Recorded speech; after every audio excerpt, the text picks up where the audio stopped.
నువ్వు కూడా అమ్మతో సమానమే కదా, అది నేను ఇస్తా.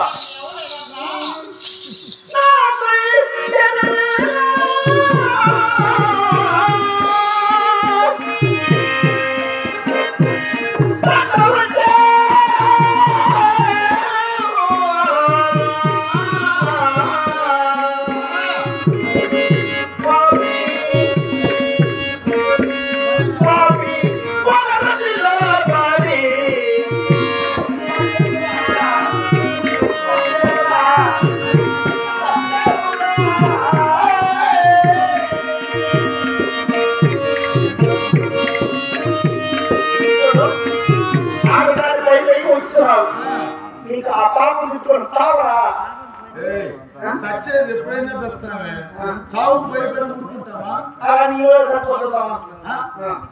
సాగు అనేది సులభంగా రాదు. ఏమే ఊరికి వస్తున్న సాగు రాకుంటే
మనసు గాయం చేసి మీకు ధర్మమా?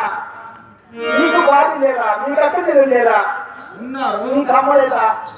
ఇంత కఠినమైనటువంటి మానవుడు ఏమి జన్మ మీ జన్మ? నీవు నిందించాల్సింది మమ్మల్ని కాదు, నీ మొగలని. అసమర్థులైనటువంటి భర్తలు ఎంతమంది ఉన్నా ప్రయోజనం లేదు. అసమర్థులైనటువంటి భర్తలు ఉంటే ఇలాగనే ఉంటుంది. సమర్థులైనటువంటి మగవాడు ఒక్కడున్నా చాలు. అసమర్థులు ఎందుకున్న ప్రయోజనం ఏమున్నది? వారి వల్ల ఏం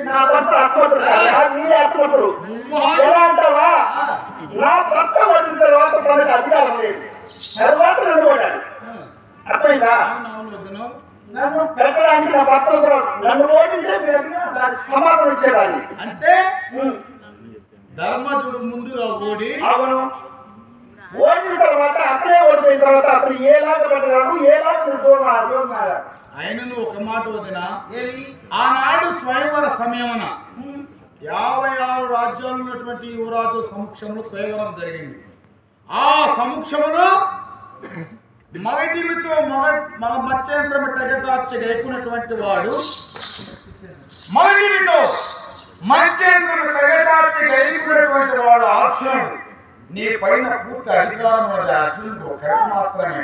కానీ తనటువంటి ధర్మజుడు చూద్దామని నిన్ను ఒట్టి ఆడుతున్నప్పుడు పూర్ణ ధర్మజ ఈ ద్రౌపదిని స్వయంవరంలో సాధించినటువంటి వాడని నేను, మత్స్యంత్రం తెగటార్చి గైకున్నటువంటి వాళ్ళని నేను, ఆమె పెట్టి చూద్దాం ఆడుతున్నావే, ఆమెను పెట్టి ఆడడానికి నీకేం అధికారం ఉన్నదన్నా అని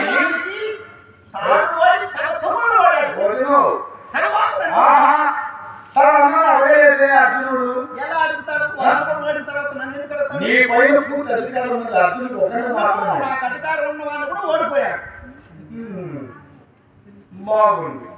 నీ మొగుడు బాగా వెనకేసుకుని వస్తున్నా, అందుకనే నేను ఊరి ఫంక్షన్కి తీసుకెళ్తున్నా. రావా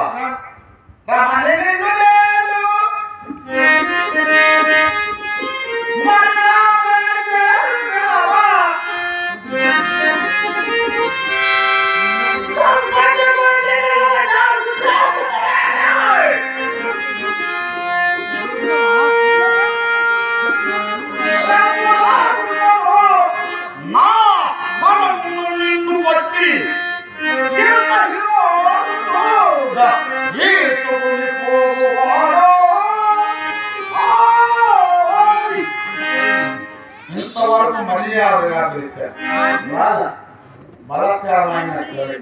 బలాత్కారం చేతనైనా సరే నేను తీసుకోకుండా నేను విడవను వదినా. కారణము ఏమేంటున్నా రజిస్తారంటే ఇంటికి దూరమై ఉండాలన్నా. ఎవరికి? మా ఇల్లు పక్కనే కదా. మీ ఇంటికి కూడా మీ ఇంటికి దూరం అయితే మా ఇల్లు ఏదో పక్కనే ఉన్నదిగా. మా ఇంటికి పోదాం.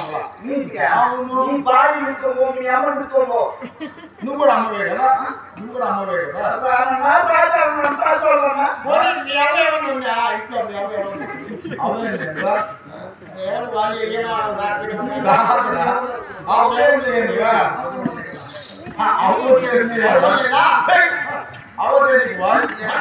ఇంటికి దూరం అయి ఉన్నాను అంటున్నా కదా. పక్కనే